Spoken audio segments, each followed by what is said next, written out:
यार हा केड्या कुठे आहे? कधीचा गेला, काय कळवायची पण पद्धत नाही. एक फोन केला असता तर. क्या फोनही ऑफ झाला. मायाला कळवायला हवा आधी, नाहीतर उगीच बिचारी काळजी करत बसेल की आज मी आता घरी येत नाही. हे आधी नाही कळलं तर ह्या केड्या आला तर काही करता येईल ना. ए अरे ए केड्या, काय किती वेळ वाट बघतोय? किती वेळ लावलास तू यायला? अरे भाई, आज मला कळलं बायकांना शॉपिंगला वेळ लागत नाही, बायकांच्या शॉपिंगला सुद्धा आपल्याला वेळ लागतो. अरे नको बाबा एवढी फालतूची बडबड करूस. एवढे पैसे घेऊन इतका वेळ गेला होतास. ते काय घेऊन आलास एवढं सगळं? काय आणलं म्हणजे अँबिशन. एवढं तुझं अँबिशन जे आहे, त्या शनायाचं जे अँबिशन आहे ते म्हणजे शॉपिंग.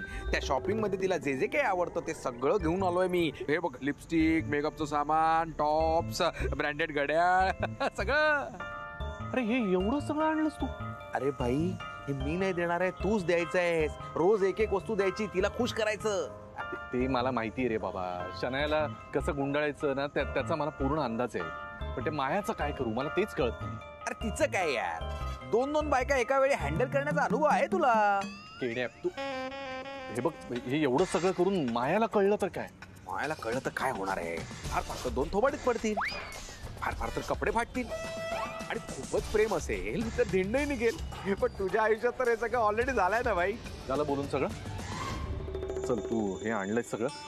बरं चला याने सुरुवात तरी करतो. उरलेले पैसे दे. कसले उरलेले पैसे? भाई, तू दिलेले सगळे पैसे संपले. उलट 1000 रुपये मीच टाकले. अरे तू एवढे पैसे घेऊन गेलास आणि परत वरून 1000 रुपये टाकले म्हणतोस? मग खरं तर आता तू मला पैसे देशील 1000 रुपये. मी तुला द्यायचे 1000 रुपये? हाँ. अरे अरे भाई, मेरे चड्डी का पैसा है, म्हणजे मेरे मेहनत का पैसा है. मम्मा चल, बस झाला आता. तू काय किती वेळ बोलत राहशील? पण जेवून घे आणि लवकर झोपूया. उद्यापासून लवकर उठायची सवय करावी लागणार आहे. येस येस, आपल्या अँबिशन जर पूर्ण करायचे असतील ना, आपल्याला आता खूप खूप खूप खूप खूप कष्ट करावे लागणार आहेत. हो ना. तन्या, अरे ऑरेंज आंटी, हाय. तुम्ही काय झालं? काही प्रॉब्लेम झालाय? नाही, काही प्रॉब्लेम नाही. तुझ्याबद्दल मला जेव्हा कळलं नागपूरवरनं तडक मी इथंच आले पाय. राधिकेला देखील माहित नाही बरं मी इथं आले आहे ते. कधी एकदा तुला भेटते, त्यासोबत बोलते, असं होऊन गेलो तुम्हाला. ओ अच्छा, पण असं काय बोलायचं तुम्हाला? मी पाणी घेऊन येते. नाही, पाणी घेणी काही नको, मला फक्त तुझ्यासोबत 2 मिनिटं बोलायचं आहे. हो, पण बसा ना आधी तुम्ही. शनिया, राधिकानं तुझ्यावर एवढाली मोठी जबाबदारी सोपवली आहे का? त्याची काही कल्पना आहे तू? एवढी मोठी कंपनी, त्या एवढा मोठा भार तुझ्यावर सोपवला आहे. त्याचा अर्थ काही कळते का? जाऊ दे, आपण ते विचारात नको घेऊया सध्या. मला फक्त तुम्हाला एवढंच सांगायचं आहे, खूप विश्वासानं राधिकानं त्यावर एवढी मोठी जबाबदारी सोपवलेली आहे, तर कितीही काहीही झालं तरी तिला धोका द्यायचा नाही. हो ऑरेंज आंटी, पण तुम्हाला असं का वाटतं की मी असं काही करेन? थांब, मला जर बोलू दे. राधिका ज्या वेळेला आमच्या घरी सून म्हणून आली, त्यावेळी तिनं तिच्या बोलण्यानं, तिच्या वागण्यानं आम्हा सगळ्यांची मनं जिंकून घेतली. त्याकडे पाहिलं की आम्हाला वाटायचं की आम्हाला हवी होती तशीच सून आम्हाला मिळाली. पण का करते ती? दुर्दैव, आणि आमचंही दुर्दैव. आमचाच पोट्टा नालायक निघाला, सोडून गेला ती. पण राधिकानं हार नाही मानली, खचली नाही ती. स्वतःच्या हिमतीवर उभी राहिली. राधिका मसाले हा उद्योग सुरू केला. हा उद्योग सुरू करताना तिने का कष्ट घेतले, किती किती त्रास सहन केले. रस्त्यावर उभे राहून ती छोटी छोटी पाकिटं विकली मसाल्याची. हे सगळं मी माझ्या डोळ्यानं पाहिलं आहे. त्याकडे पाहिल्यानंतर मला आणि याईना दोघांनाही आमच्या सुनेबद्दल गर्व वाटायचा, अभिमान वाटायचा.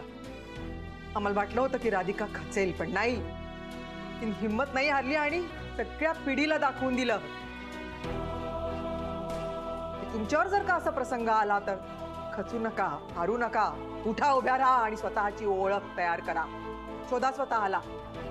आज राधिका मसाले कंपनी ही राधिकाची ओळख आहे. तिचा जीव आहे, तिचं अस्तित्व आहे, हा तिचा जीव तिने तुझ्या हाती सुपूर्द केला आहे. तिचं संपूर्ण अस्तित्व तिने तुझ्या हातात सुपूर्द केला आहे. तुला कळत आहे का मी का बोलत आहे ते? ऑरेंज आंटी तुम्ही रागवू नका, पण मी थोडंसं बोलते आज. म्हणजे मला माहिती आहे तुमचं आणि राधिकाचं काय कनेक्शन आहे, आणि मला हेही माहिती आहे की आपलं कदाचित तेवढं कनेक्शन नाही आहे. म्हणून कदाचित राधिका इतकं छान मला तुम्हाला समजवता येणार नाही, पण मी माझ्या पद्धतीने जे काही बोलता येईल ते मी तुमच्याशी बोलण्याचा प्रयत्न करते आता. मला मेनली तुम्हाला हे सांगायचंय की तुमच्या आयुष्यातली राधिकाची जागा आहे ना, ती मला नाही घ्यायची, किंवा राधिका मसाले ही राधिकाची ओळख आहे ती पण मला नाही पुसायची. मला आता एवढंच कळतंय की मला एक खूप चांगला चान्स मिळालाय तुम्हा सगळ्यांना प्रूव्ह करून दाखवायचा की तुम्ही सगळे माझ्यावर विश्वास ठेवू शकता. म्हणजे राधिकाने विश्वास टाकलाच आहे एवढा मोठा, प्लीज तुम्ही पण तो टाका, माझी एवढीच इच्छा आहे. आणि मला माहिती की राधिका तुम्हाला तुमच्या मुलीसारखी आहे, आणि हे सगळं ऐकून तुम्हाला माझ्याबद्दल थोडं पण काही बरं वाटत असेल ना ऑरेंज आंटी, तर प्लीज मला पण आजपासून तुमची मुलगी मानाल का?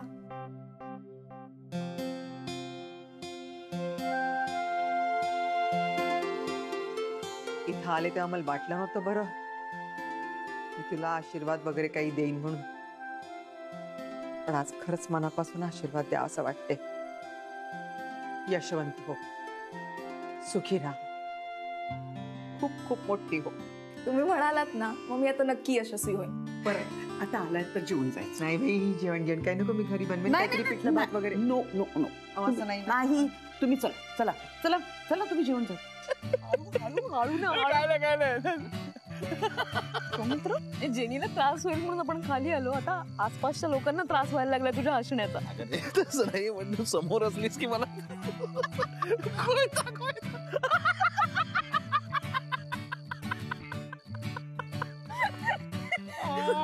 बस बस बस बस. तू ना हे असं मुद्दाम हसतोस, तुला मूळ विषय टाळायचा असला ना की असं हसायला सुरुवात करतोस. माझ्या प्रश्नाचं उत्तर द्या आधी. सॉरी, मी विसरलो. काय विचारलं होतं? मी तुला विचारलं होतं की तुझी काय अम्बिशन आहे. हा, अम्बिशन. हा त्याचं काय असं फिक्स उत्तरच नाही माझ्याकडे, तर काय उत्तर देऊ. म्हणजे असं खूप वियर्ड अम्बिशन होत्या ग. म्हणजे अशी एक अम्बिशन कधी राहिलीच नाही फिक्स. म्हणजे एकदम लहान होतो ना मी, तेव्हा मला सुरेश वाडकर आवडायचे. म्हणजे सीने में जलन वगैरे असं ऐकून असं वाटायचं की आपण पण सिंगर होऊया. मी सुरू पण केला होता रियाज वगैरे, पण ते काय फार झेपे ना, मग सोडून दिलं. मग सचिन तेंडुलकरला बघायला लागलो, त्याची बॅटिंग बघून असं वाटायला लागलं आपण पण क्रिकेटर व्हायला पाहिजे. मग शाळेच्या टीम मध्ये गेलो, मग लक्षात आलं की आपल्यापेक्षा भारी खेळणारी पोरं आहेत, ती काय आपल्याला जमणार नाही. मग क्रिकेट पण सुटलं. मग मला जरा मोठं झाल्यावर असं वाटायला लागलं की समाजाला उपयोगी पडेल असं काहीतरी आपण बनायला हवं. मग म्हटलं डॉक्टर होऊया. नुसती इच्छा झाली मनात तयार, बाकी त्याच्यावर मी काहीच काम केलं नाही. माझ्या लक्षात आलं की आपण छान भांडू शकतो, एखाद्याची चांगली बाजू घेऊ शकतो, आपण वकील होऊया. हा खरंच मला वकील होण्याचं, मी लॉला ऍडमिशन पण घेतली होती. मग मी अमेरिकेत होतो ना, तेव्हा मला असा मध्येच कंटाळा आला, हे काय करतोय आपण, काहीतरी वेगळं शिकायला पाहिजे. म्हणून मी काही महिने सुतारकाम पण शिकलो. सुतारकाम सिरियसली. एक मिनिट, किचन मध्ये एक ते छोटं स्टूल आहे माहिती, ते मी बनवलेलं आहे. तू खरंच? हो मित्र, तू किती किती काय काय शिकलायस. नाही, तुझी ही बाजू खरंच मला माहिती नव्हती. किती छोट्या छोट्या गोष्टी शिकलायस तू. हो, पण jack of all trade master of none तसं आहे. मास्टर कशातच झालो नाही ना. पण राधा, सध्या मला एक गोष्ट सतत जाणवते, आणि तीच माझी अम्बिशन आहे असं म्हणायला हरकत नाही. काय? श्रेयस SB मध्ये कामाला होता आणि आता तो परत राधिका मसालेमध्ये आला. सो त्याच्या बोलण्यातून सतत एक गोष्ट येते बघ, की SB मध्ये मी काम करत होतो तेव्हा माझी घुसमट होत होती. राधिका मसालेमध्ये आल्यावर कसं आता मोकळं वाटतंय त्याला. असं कोणीतरी जेव्हा समोरून बोलतो ना, तेव्हा मला कळत नाही ग काय रिॲक्ट व्हावं. कारण काही कशी असली तरी SB ही शेवटी माझी कंपनी आहे. म्हणजे मला हे नेहमी जाणवत आलंय की शिस्त असावी. ऑफकोर्स कामाच्या ठिकाणी शिस्त असावी, पण इतकी असू नये की माणसांची घुसमट होईल तिकडे. SB कंपनीमध्ये काम करणाऱ्या प्रत्येक माणसाच्या मनात आहे ना, यशवंत बनहट्टी नावाच्या माणसाची ही कंपनी आणि तिथे आपण नोकरी करतो ही भावना आहे. पण राधिका मसालेमध्ये जो माणूस काम करतो त्या प्रत्येकाच्या मनात हीच आपली कंपनी आहे अशी भावना आहे. हा जो फरक आहे ना या दोन्ही कंपनीज मध्ये तो मिटवायचा आहे मला. ही अम्बिशन मला नाही वाटत कधी पूर्ण होईल. का नाही होणार? सौमित्र, तू जिथे जातोस ना तिथे तिथलं सगळं वातावरण बदलून टाकतोस. तुला मनापासून वाटतंय ना, मग तुझी ही इच्छा नक्की पूर्ण होईल. मला विश्वास आहे.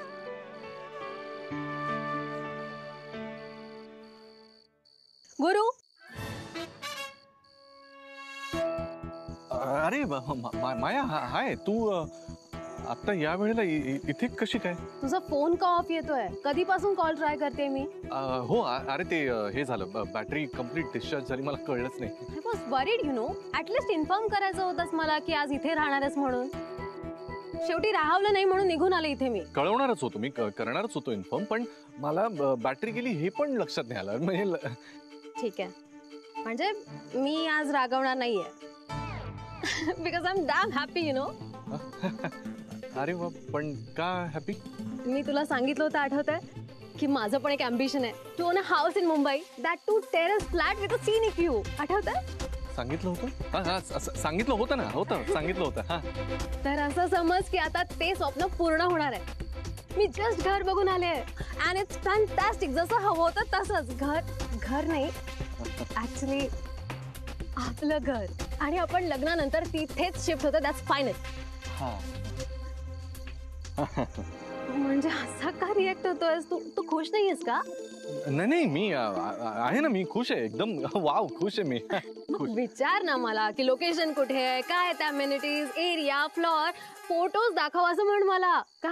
काय लोकेशन? फोटोज दाखव? अरे मी आता बघ म्हणणारच होतो आणि तू बोललीस काय ना माया. म्हणजे बघू ना, फोटोज बघू.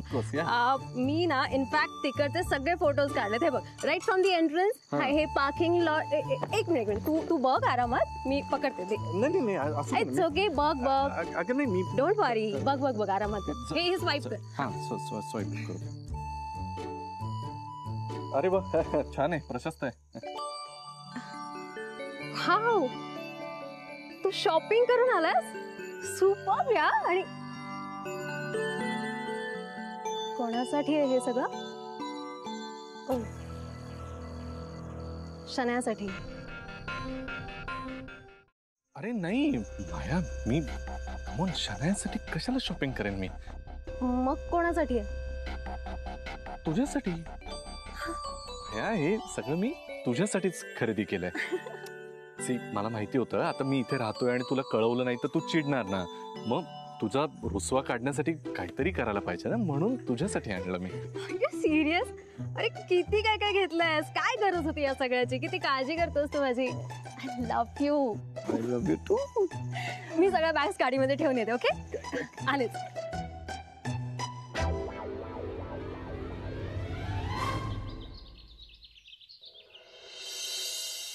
म्हणे न प्रभु रे माझे सारे, जीवन देई मम बाळाला.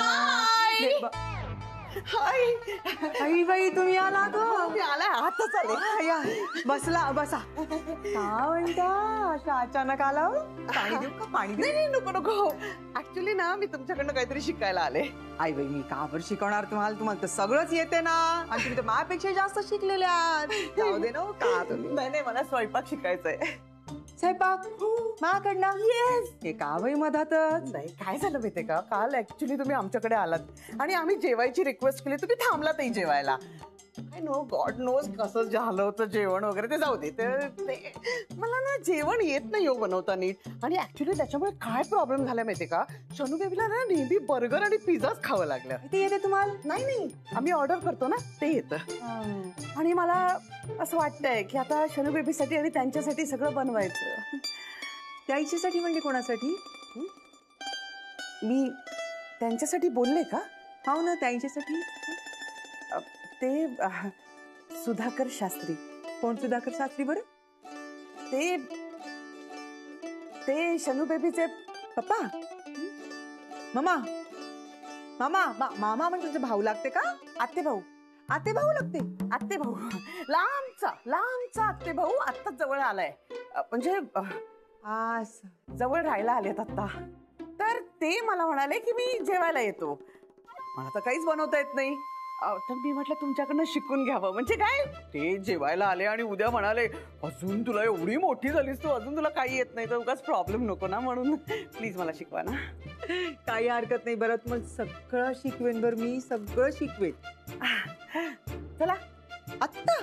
हो, ते कोणीतरी म्हटलंच आहे ना, चांगल्या कामाला उशीर कशाला. शुभस्य शीघ्रम. हा तेच ते. नाही तुम्ही बोला बरं. शुभस्य. बाकीचं किचन मध्ये बोलू ना आपण. चालते. येतं शिका. चल. मला नाश्ता बनवायचाच आहे. चल चल हे उचला. शिकायचं. Good morning investor. तुमच्या सगळ्यांचं स्वागत आहे एका विशेष कार्यक्रमात ज्याचं नाव आहे अतरंगी गाणी विथ बिंदू राणी. या शो मध्ये असणार आहेत मस्त गाणी, मजा आणि मस्ती विथ बिझनेस टायकून हस्ती. आज आपण बोलणार आहोत एका ब्रँड बद्दल, ज्या ब्रँडचं नाव आहे स्पायसी शनाया. दिल्लीतल्या चायनीज ढाब्यापासनं ते गल्लीत एखाद्या चायनीज बाब्यापर्यंत हा सगळीकडे हिट होणार आहे. जो खाईल तो फिट राहणार आहे. आणि शनाया आहे बोल, त्यामुळे हा ब्रँड राहणार नाही अनसोल्ड. त्यामुळे ताबडतोब इन्व्हेस्ट करा, शेअर्स घ्या, फ्रँचायझीज विकत घ्या. तुमचे पैसे जाणार नाहीत वाया, कारण आली आहे सुपर डायनामिक शनाया. शनाया, शनाया, शनाया, शनाया, मी तुझी मम्मा नाही, राधिका आहे. तू मी दिलं व्यवस्थित प्रेझेंटेशन. घरी आहे का मी? शनाया, काय बोलतेस तू? हे काय करते इथे? काय करते म्हणजे काय? आपलं ठरलं होतं ना. काय ठरलं होतं आपलं असं ठरलं होतं की मी सकाळी तुझ्या घरी येणार, तुला ट्रेनिंग देणार, तुला काही शंका असतील तर तू मला विचारणार, त्याच्यानंतर मी ऑफिसला जाणार, तू तुझ्या रेडिओ स्टेशनला जाणार. आपलं ठरलं होतं की नाही? हो यार, मी खूप दिवसांनी काम करते, माझ्या लक्षातच नाही रेडिओ स्टेशनला जायचंय मला आज. शन्या, हे कसं होणार आहे ग? हा, पहिल्याच दिवशी तू असं वागली, उठली नाहीयेस तू अजून. कसं होणार आपलं सगळं? सॉरी, मी खरंच काल अलार्म लावला होता, पण तो वाजला कधी मला कळलंच नाही. याला काय अर्थ आहे शन्या? हा, एक काम कर. काय? तू आता जे काही बोलत होतीस ना, परत बोल. काय बोलत होते मी? अगं तुझा आवाज ना मी अलार्म म्हणून रेकॉर्ड करणार आहे. प्लीज बोल ना. असं बोल, शनाया उठ शनाया, तू आता एक रिस्पॉन्सिबल पर्सन आहेस आणि तुला तुझी रिस्पॉन्सिबिलिटी पार पाडायची. रेडी? शनाया उठ, तू एक रिस्पॉन्सिबल पर्सन आहे. तुला याने झोप लागेल मला. छान असं जोरात ओरड माझ्या अंगावर. अलार्म म्हणून यूज करायचं. प्लीज. शनाया, या सगळ्याची काय गरज आहे? एकदा मनाशी ठरवलं ना की आपल्याला उठायचंय, की आपण आपोआप उठू. हा, हे असं काही करण्याची काही गरज नाही. ठरवलेलं ना काल मनापासून, पण नाहीच. मी स्वप्न बघत बसले. जाऊ दे, नंतर सांगते, पण बोल ना प्लीज बोल ना. नाही नको म्हणू प्लीज. रेडी? शन्या उठ शन्या उठ. तू एक जबाबदार मुलगी आहे. शन्या उठ, तुला मोठी रिस्पॉन्सिबिलिटी पार पाडायची आहे. उठ शन्या उठ. बस आता मला झोपच नाही लागत बघ. नक्की यांनी काम होणार आहे? उठशील तू? म्हणजे मागचं काय? आता काय उठले? याला तू उठणं म्हणतेस? शन्या, तू अजूनही बेड मध्ये आहेस. तू उठ, फ्रेश हो. तोपर्यंत मी तुझ्यासाठी चहा आणते. काय? तू माझ्याच घरात माझ्यासाठी चहा कशाला आणशील? तुझ्यासाठीच करते ना, मग काय हरकत आहे? नाही, असं कसं, आपल्या घरी नोकर आहे ना एक. तुझ्याकडे नोकर आहे? मग चांगला उंच पुरा नोकर आहे माझ्याकडे, गॅरी नावाचा. तो काय झोपून राहणार आहे का? त्याला लावून ना कामाला. थांब, आले.